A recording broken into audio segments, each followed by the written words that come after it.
په تورخم کې د لارې تړل کېدو د لاسه رایسار شوي ډرایوران او مسافر وايي دواړه هېوادونه دې په وړو خبرو دغه لویه تجارتي لاره نه تړي او خپلمنځي لانجې دې زر هوارې کړي.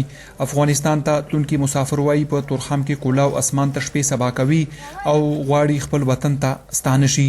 دلته شپږمه شپم ده چې په تورخم کې پراته یو، داسې خلک دي مونږ کې چې د سبا او د بېګا تې نه لري، له جبه خلاص دي، مریضان دي، سیاسر دي را سره. مونږ خپله بېګا نه ده، بېګا د مونږ ملګری و یو دانه یقین وکړه چې هغه ته هم پیسې ټولې کړي دي، سیاسر دي هغو ته هم پیسې ټولې کړي دي، بیا هم ډوډۍ ورته راوړې ده. دوی په یوه پوسته باندې کسور له مسافرو باسي. ته هغه یوه پوسته جوړ کړه، ته دوه جوړې کړه، مسافر څه کوي بېچاره دی؟ ته هغه د اوس لوحه هم ټینګه کړله، فاتح خو مخصه کچې را باندې کوي. دلته باران وګوره، حال وګوره، وا یخه ده، واړه ماشومان دي را سره. پاکستاني چارواکو او افغانستان کې واکمنو طالبانو تر اوسه پورې د پولي پرانستو په اړه په رسمي توګه سندي ویلي. تورخم دروازه د 21 فروری د شپې 11 بجو راهسي وروسته له هغې وتړلی شوه چې افغان طالبانو خپلې غاړې ته وداني یا تاسیسات کول.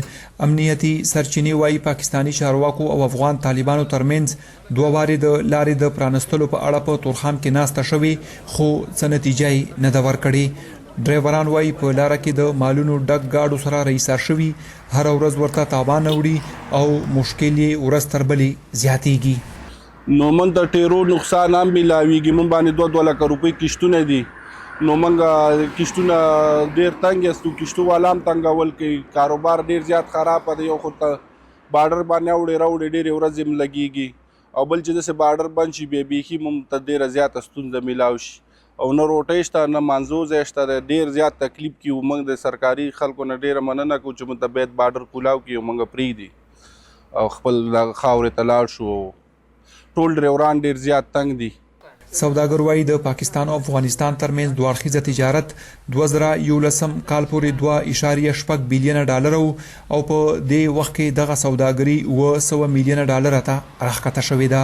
دوی وايي افغانستان مارکیټ د پاکستان د لاسه تر ډېر حده پورې وتلی او اوس ځینې نورو هیوادونو په دې مارکیټ کې ځای پیدا کړی. فرید، شینواري، وایس اف امریکا، دیوا، پیښور.